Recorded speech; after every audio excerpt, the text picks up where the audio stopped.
ये गवर्नर साहब के एडीसी है और हमने ओएसडी है,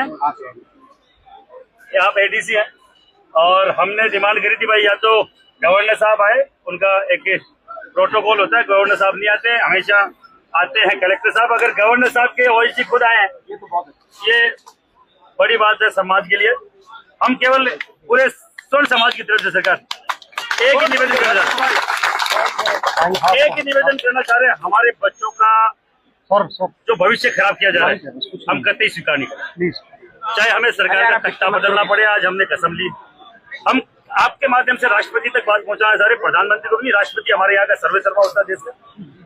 हमारे बच्चों ने ऐसा क्या बिगाड़ा है जो हमारे बच्चों के खिलाफ इस तरीके का कानून लाया जाएगा जिससे हमारा बच्चा जन्मजात अपराधी घोषित, जन्मजात अपराधी मानते अंग्रेजों के समय कई सारी जातियों को जन्मजात अपराधी घोषित किया कि ये जातियां जन्मजात अपराधी अंग्रेजों का राज है। हम साहब इस संविधान से चलने वाले लोग हैं और संविधान में सबसे बड़ा अधिकार है समानता का अधिकार। तो इस समानता के अधिकार को हमारा हनन किया जा रहा है। समान शिक्षा का अधिकार हमें प्राप्त है। देख सकते हैं यहाँ पे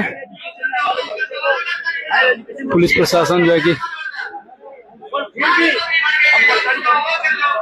एक कमेटी बनाई गई है जिसमें 5 सदस्य हैं, SC, ST, OBC, महिला और दिव्यांग। जन्म कास्ट का कोई व्यक्ति नहीं।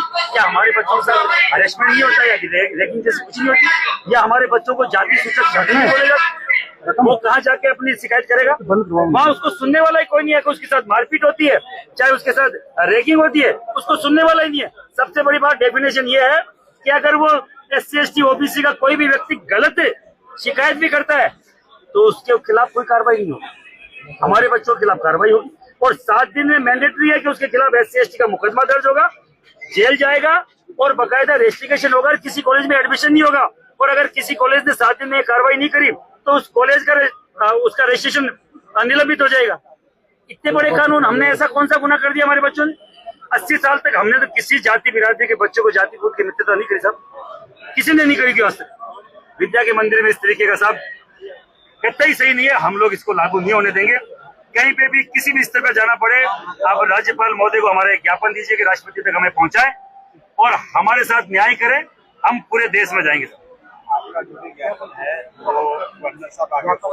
महिपाल सिंह मकराना, महिपाल सिंह मकराना, जय भवानी,